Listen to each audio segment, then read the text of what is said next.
جو لوگ مصیبتوں کو برا سمجھتے ہیں، ایک صحابی تھے، ان کی شادی ہو گئی ایک صحابیہ سے، نکاح ہوا تھا مدینے میں، سال بھر خوشحالی سے گزرتے رہے، بہت اچھے دن گزرے۔ سال ختم ہونے کو تھا کہ خاتون جو ہے لڑائی کرنا شروع کر دیتی، کہتی ہے مجھے تمہارے ساتھ رہنا نہیں، مجھے طلاق چاہیے، ڈائریکٹ طلاق۔ تو اس صحابی نے کہا ہوا کیا؟ وہ صحابیہ کہتی تھی نہیں مجھے تمہارے ساتھ رہنا نہیں۔ اس صحابی نے کہا ٹھیک ہے اگر ایسا ہی ہے تو حضور پاک صلی اللہ علیہ وسلم کے پاس چلتے ہیں، وہاں جا کر فیصلہ کرا لیں گے۔ تو وہ صحابیہ مان گئیں، کہا چلو چلتے ہیں۔ تو دونوں چلے جا رہے تھے اپنے گھر سے، حضور پاک صلی اللہ علیہ وسلم کے دربار میں فیصلہ کروانا ہے۔ چلتے وقت راستے میں ایک پتھر سے ٹھوکر لگ گئی اس صحابی کو، اور اتنی تیز ٹھوکر لگی کہ ان کا ناخن اکھڑ گیا۔ اب وہ ان کی خاتون جو بیوی صحابیاں ہیں وہ فوراً اپنے دوپٹے کا کپڑا پھاڑ کر کے انگلی کو باندھتی ہیں اور خون روکتی ہیں، اور اس کے بعد کہتی ہے چلو واپس گھر چلتے ہیں۔ گھر واپس آنے کے بعد وہ کہتی مجھے طلاق نہیں چاہیے، ساتھ میں رہوں گی۔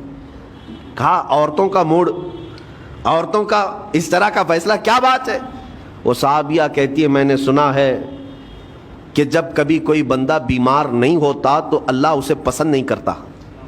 میں نے جب سے تم سے شادی کی ہے سال بھر ہو گئے، ایک بار بھی تم کو بیمار ہوتے نہیں دیکھا۔ مجھے ایسا لگنے لگا کہ کہیں تم اللہ کے ناپسندیدہ بندے تو نہیں ہو، اس لیے میں تمہارے ساتھ نہیں رہنا چاہتی تھی۔ اب جب راستے میں ٹھوکر لگ کر ناخن اکھڑ گیا تو مجھے احساس ہوا کہ اللہ تجھے بھی پسند کرتا، میں تیرے ساتھ رہنے کو تیار ہوں۔ وہ صحابیہ تھیں۔ میرے عزیزو، اس کا مطلب یہ نہیں کہ ہم آپس میں ایک دوسرے کے بیمار ہونے کی انتظار میں رہیں۔ شوہر یہ سوچے کہ میری بیوی بیمار کیوں نہیں ہوتی، اور بیوی یہ سوچتی رہے کہ میرا شوہر بیمار کب ہوگا۔ وہ توکل کا اعلیٰ درجہ ہے۔ انتظار اور تمنا مت کرو بیمار ہونے کا، بلکہ بیماری آ جائے تو اللہ کا شکر ادا کرو، آ جائے تو صبر کرو۔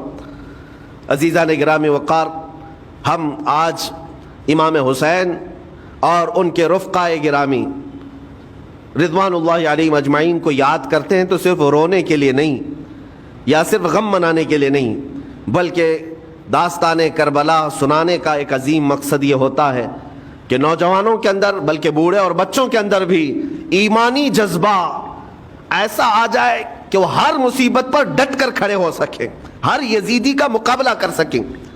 ایک تو اس کا میسج یہ ہے، اور دوسرا میسج یہ ہے کہ چاہے جیسی بھی مصیبتیں آئیں ایمان کے ساتھ رہنا ہے، صبر اور شکر کو ہرگز نہیں چھوڑنا ہے۔ مصیبتیں ہمارے پاس اب اتنی بڑی تو نہیں آتی کہ ایک خاندان کے ہی اتنے لوگوں کو کاٹ دیا جائے، ایسی مصیبتیں تو نہیں آئی۔ اب جو کچھ بھی آتی ہیں ہمارے ساتھ وہ مال کی کمی کی، کبھی دکان میں دھندا نہیں چلتا، کبھی بچے کسی کو نہیں ہو رہے ہیں، یا پھر گھر میں کوئی بیمار ہے، کوئی مستقل بیماری آ گئی ہے، یہی تو مصیبتیں ہیں۔ مومن کے لیے یہ قید خانہ ہے، زیادہ آسائش اور آرام کی فکر نہ کرو۔ یہ دنیا مومن کے لیے قید خانہ ہے۔ اسی لیے شاعر نے کیا خوب کہا، جب کسی کا انتقال ہوتا ہے، ایک سچے مومن کا انتقال ہوتا ہے تو لوگ کہتے فلاں مر گیا فلاں مر گیا، تو ایک شاعر نے بہت اچھے انداز سے کہا ہے کہ کون کہتا ہے کہ مومن مر گیا؟